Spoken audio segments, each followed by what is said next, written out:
Facebook built a virtual community that linked more than 2 billion people, an achievement with few precedents.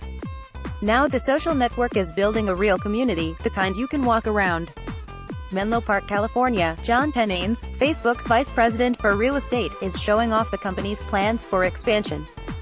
It will have offices for thousands of programmers to extend Facebook's fearsome reach. But that is not what Pennanes is excited about. He leans over a scale model of the 59-acre site, which is named Willow Village. There will be housing there, he points. There will be a retail street along here, with a grocery store and a drugstore. That round building in the corner? Maybe a cultural center. In just a few years, Facebook built a virtual community that linked more than 2 billion people, an achievement with few precedents. Now the social network is building a real community, the kind you can walk around.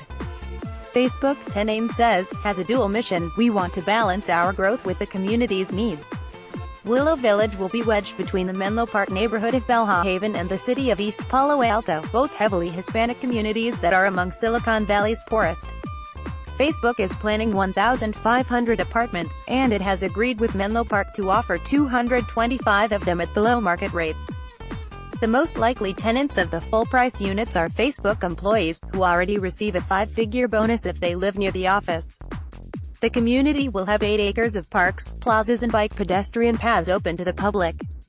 Facebook wants to revitalize the railway running alongside the property and will finish next year a pedestrian bridge over the expressway. The bridge will provide access to the trail that rings San Francisco Bay, a boon for birders and bikers. Pennanes contemplates the audacity of building a city. It's a good thing, right? He says. Depends how it goes. Facebook is testing the proposition, do people love tech companies so much they will live inside of them? When the project was announced last summer, critics dubbed it Facebook Villa, in tribute to company co-founder Mark Zuckerberg, Zucktown. The company has not warmed to these names. I owe my soul to the company store. Tennessee Ernie Ford sang. But Facebook's ambitions are now confronting a more urgent problem, an escalating crisis over the company's power to sway elections, its casual approach to data privacy and its susceptibility to Russian manipulation. If Facebook's image is permanently sullied by the furor over Cambridge Analytica, the data firm hired by President Donald Trump's 2016 election campaign, Zucktown will falter before it is finished. The social media colossus is not the only big tech company in the complicated position of dressing up its expansion as a gift to its neighbors. A few miles down the 101 highway, another new civic corporate partnership is underway in the city of Mountain View.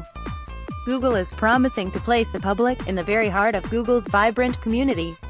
The search company plans a 600,000 square foot office building with a roof that melts up into soft peaks, kind of like a meringue. It will have stores, cafes, gardens and even a space for theatrical performances, as well as a place for consumers to test drive new Google technology. Google will build 5,000 homes on its property under an agreement brokered with Mountain View in December. Call it Alphabet City as a nod to Alphabet, Google's corporate parent. The company said it was still figuring out its future as a landlord and declined further comment. Zucktown and Alphabet City, as well as similar projects being contemplated across Silicon Valley, could, at a minimum, have consequences for the startup culture that transformed fruit orchards into the world's greatest tech hub.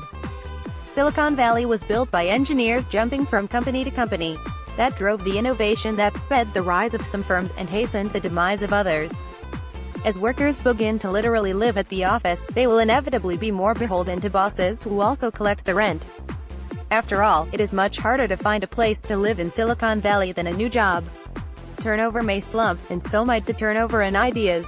The push into the physical also has implications for the 1.2 million people in Silicon Valley who are teachers, fitness instructors, clerks, baristas, all those who hold jobs that do not come with stock options. As they inch down the clogged streets and bid money they don't have on miserable houses, they will hear the siren call of big tech. We can fix broken communities by building new ones. Trust us. Corporations are paying for things that the city or county and state used to pay for, said Cecilia Taylor of Bellhaven Action, a community advocacy group. They have a lot of money. A lot of money, more than the city does. And a lot more power. On a wall in the Facebook division charged with the company's growth there is a poster with a classic tech admonition, go big or go home. Facebook is in essence tweaking that to, go big at home.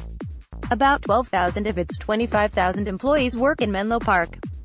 In a decade, it will have space for 35,000, slightly more than the city's current population. Facebook's move toward openness and